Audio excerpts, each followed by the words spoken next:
क्या बात बात पे दिल का भारी होना, आँख से पानी का बहना, रोना नॉर्मल है? आप चुप रह के बात गुजार तो देते हैं, हल नहीं होता। तो जब वो चुप चुप चुप चुप में समझते हैं कि एक दिन जो होगा वो मुझे इसका हुँ, फल मिल जाएगा, मगर तब तक बहुत डैमेज भी हो जाता है, हुँ, जिसमें सबसे ज़्यादा डैमेज उनकी मेंटल हेल्थ का होता है, सही। मूड का होता है। हुँ, साइकोसिस एक ऐसी जैसे ज़हनी बीमारी है अच्छा। जिसमें कि फिक्स्ड फॉल्स बिलीफ होते हैं, यानी आपके जो बिलीफ्स हैं हुँ। वो फिक्स होते हैं मगर फॉल्स होते हैं। जहाना साहिबा ऐसे लोगों की बात करते हैं, उन अशख़ास की बात करते हैं जो कोई गाना सुनते हैं हुँ। या कोई मूवी का सीन देखते हैं या सड़क पर किसी बीमार शख़्स को भीख माँगते हुए देखते हैं या किसी की बीमारी देखते हैं या अपने आस-पास लाचारी या कुछ भी देखते हैं, तो उनकी आँख से आँसू आ जाता है। हुँ। हम ऐसे लोगों को कहते हैं कि बहुत सेंसिटिव है, जी। बहुत जज़्बाती है, बहुत इमोशनल है। क्या बात-बात पे दिल का भारी होना, आँख से पानी का बहना, रोना नॉर्मल है? अच्छा देखिए, सेंसिटिविटी भी is a part of life. कुछ लोग बाय नेचर सेंसिटिव होते हैं, कुछ रिजिड होते हैं, कुछ स्टबर्न होते हैं। That is a certain type of personalities. कुछ जो हैं वो जल्दी से चीज़ों को रिलेट कर लेते हैं, यानी किसी को दुख में देख के दे फील लाइक कि अच्छा ये तो मेरा ही दुख है ना। तो जब वो जगह जगह पे बार बार पे, अब जगह जगह पे ही दुख मिलेंगे ना जिंदगी में आपको, बड़ा बार बार से डिफरेंट सा एक्सपोजर एक्सपीरियंसेस होते हैं, तो वो ज़रा थोड़ा रिलेट जल्दी कर लेते हैं। कुछ लोग हैं वो लीस्ट बॉदर करते हैं, हुँ, कुछ हैं वो हेल्प करने पे ज़्यादा फोकस करते हुँ, हैं और दुखी नहीं होते, रिलेट नहीं करते हैं। तो ये तो टाइप ऑफ पर्सनालिटीज़ हैं। और इसमें ऐसा ऐसा नहीं होता कि वो जानबूझ के कर रहे होते हैं।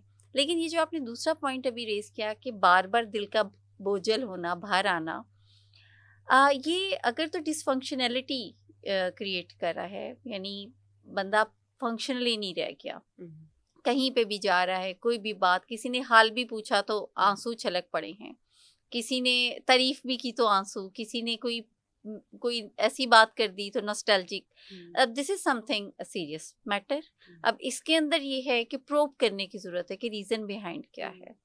कोई ट्रॉमा हो सकता है, हुँ, ग्रीफ हो सकता है, अनपेंडिंग कुछ कोई भी ऐसा इंसिडेंट हो सकता है, कोई लॉस हो सकता है, जिसमें कि क्योंकि हमारे यहाँ पे जो है वो एक चुप सौ सुख का बड़ा फॉर्मूला चलता है। बहुत हम लेसन देते हैं सोसाइटी में, which is not true at all. Hmm, science इसको प्रूव नहीं करती हुँ, है। हाँ, फॉर टाइम बीइंग आप चुप रह के बात गुजार तो देते हैं, हल नहीं होता।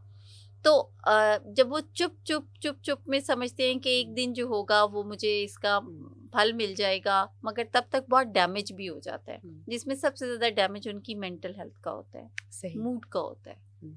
अच्छा रिसेंटली हमारी एक बड़ी यंग एक्ट्रेस हैं शायद आपकी भी नज़र से गुज़रा उनका एक इंटरव्यू एक मॉर्निंग शो में उन्होंने कहा या ग़ालिबन किसी इवनिंग शो में कि आजकल जब हम किसी भी ज़हनी मर्ज़ के लिए डॉक्टर्स के पास हुँ, जाते हैं, तो वो उनको बड़ी कंट्रोवर्शियल हुई बात, ये मैं उनकी बात कोट कर रही हूँ कि वो नमाज़ पढ़ने का कहते हैं हुँ। या रूहानियत की तरफ ले जाते हैं।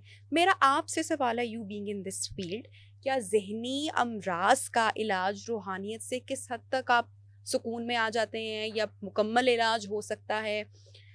और ये बात काफ़ी इसको काफ़ी उनको जो है हुँ, हुँ। मतलब बहुत सारे चीज़ बैशिंग का सामना है। करना पड़ा हुँ, उनको हुँ, और उसके हुँ। बाद में आज की क्लैरिफ़िकेशन भी सामने आई। तो इसके ऊपर आपकी एज़ अ एक्सपर्ट क्या राय है? अब आप ये देखें कि बात उनकी बड़ी अच्छी थी, वैलिड थी, बिल्कुल मुझे याद भी आ गया। इस पे बड़ा एक कंट्रोवर्सी सी भी चली थी। मगर आप हमारा ज़रा टेम्परामेंट चेक करें कि हम बिल्कुल भी सच बात का ना, क्योंकि it's it's our temperament as nation ये कह लें, या इंडो-पाक में हम लोगों का ऐसा है कि हम एकदम से नहीं डाइजेस्ट कर पाते हुँ, कोई भी सच्ची बात है।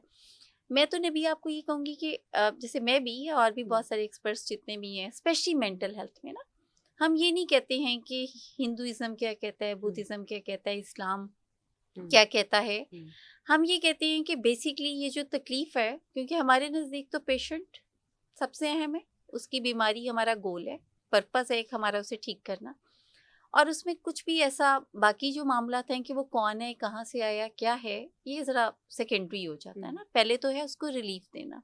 If somebody is coming to me being expert और वो क्लिनिकल डिप्रेशन का पेशेंट है और घर वाले मुझे ये रिपोर्ट कर रहे हैं कि जी ये तो देर तक रोता रहता है, कमरे से नहीं निकलता, खा पी नहीं रहा। And I am just MSc के थ्रू, यानी मेंटल स्टेट एग्जामिनेशन के थ्रू मैं ऑब्जर्व कर रही हूँ कि he is in a bad shape. तो आप मुझे ये बताएं कि क्या जो मेरा अर्जेंट इम्पोर्टेंट है, क्या मुझे साइंटिफिकली उसको ट्रीट करने की ज़रूरत है, या एथिकली बीइंग मुस्लिम, क्योंकि मैं भी मुसलमान हूँ, मैं उसे कोई भाषण दूँ? तो अर्जेंट इम्पोर्टेंट क्या है कि मैं उन डेफिशिएंसीज पे काम करूं जिसकी वजह से ही इज इन पेन। ठीक। और वो क्या है, जैसे उसकी ब्रेन में केमिकल इम्बैलेंस, ओके। ठीक, वो उसकी जो फिजिकल हेल्थ अगर कंप्रोमाइज हो रही है तो that's just because of mental health. सही। तो if he is just operating with a clinical depression तो ही नीड्स एंटी डिप्रेसेंट, ठीक। ठीक, और ही नीड्स मूड स्टेबलाइजर, और ही need any some antipsychotic at time. वहां पे मैं उसे कोई ऐसी मैं प्रीचिंग नहीं कर सकती वहाँ पे, ठीक।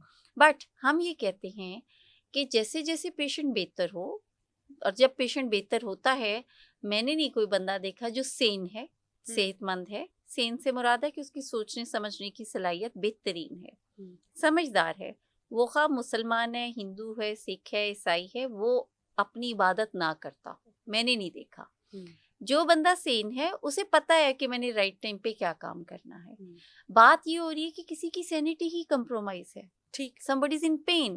यानी अब जैसे रूटीन में मेरे पास पेशेंट्स आते हैं हमारे पास, जैसे तो साइकोसिस में होते हैं। अच्छा। साइकोसिस एक ऐसी जैसे जहनी बीमारी है, अच्छा, जिसमें के फिक्स्ड फॉल्स बिलीफ होते हैं, यानी आपके जो बिलीफ्स हैं वो फिक्स होते हैं मगर फॉल्स होते हैं।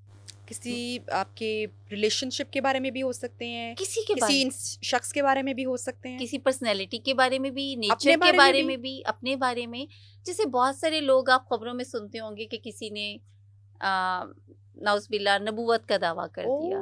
अक्सर लोग ज़हनी बीमार जो हैं, बहुत सारे लोग जो हैं वो ये कहते हैं आई एम अ प्रेसिडेंट या I am a prime minister, ठीक। तो ये लोग जो हैं, कुछ लोग बहुत पैरानॉइड होते हैं कि समबडी इज यू नो, और ये मेंटल कंडीशन है, it's a mental health issue, serious mental health issue. और कुछ लोग हैं वो कहते हैं कि some people are following me. तो आपने देखा होगा कि अक्सर लोग ये भी रिपोर्ट करते हैं कि इसने घर में एक्स्ट्रा सिक्योरिटी या कैमरास लगा लिए हैं, या कुछ लोग कहते हैं कि मेरा मोबाइल टेप हो रहा है। तो ये साइकोसिस की ही सारी सिम्टम्स हैं, जिसमें डिलेरियस होते हैं, डिलेरियम में होते हैं, डिल्यूजनल कंटेंट होता है, आपको हो जाते हैं, डिल्यूजन्स होते हैं, हेल्यूसिनेशंस होती हैं, या वसवसे या वहम कह सकते हैं, वहम आते हैं, ठीक है। आपको आवाजें सुनाई देती हैं जो कि रियलिटी से उसका कोई ताल्लुक नहीं, रियलिटी से सब चीजें डिस्कनेक्ट होती हैं बेसिकली। ऐसी सिचुएशन में फैमिली जो है उसका बहुत पुरजोर जो है वो इसरार होता है कि प्लीज मैडम इसको कहें कि नमाज पढ़े, सही, या इसे कहें कि कुरान पढ़े, या इसे कहें कि कोई भी इबादत करे, वो जिस भी बिलोंग करता है रिलीजन से। तो हम ये कहते हैं कि जब उसकी सैनिटी ही इंटैक्ट नहीं है, सैनिटी ही कंप्रोमाइज्ड है, सोचने समझने की सलाहियत ही नहीं है, तो उसने क्या ही इबादत करनी है, ठीक। सो अर्जेंट इम्पोर्टेंट में तो उसकी जो सैनिटी है उसको रिस्टोर करना है। जैसे ही वो बेहतर होगा तो फिर हर वो काम करेगा जो उसने करना है। और हम ऑब्वियसली फैमिली को भी नहीं मना करते हैं। रहेगी बात, जैसे आप कह रही थी कि वो जो उनका था कि नमाज पढ़ने का मशवरा देते हैं, that's very true. I have seen so many mental health practitioners, physical health practitioners जो कि ये कहते हैं कि जी आप सारे काम छड़ दियो, तुसी बस एक काम शुरू करो। तो ये दिस इज क्वैकरी, ये बिल्कुल भी इलाज नहीं है। और इलाज की तरफ आना चाहिए, सच्ची बात करने में बिल्कुल नहीं घबराना चाहिए। सच्ची बात में ये है कि आप बीमार हैं और आपको इलाज की जरूरत है। सेहतमंद होने पे जब आप एक फंक्शनल लाइफ में आएंगे तो फिर आप अपने तमाम रिचुअल्स परफॉर्म कर सकते हैं। ठीक है।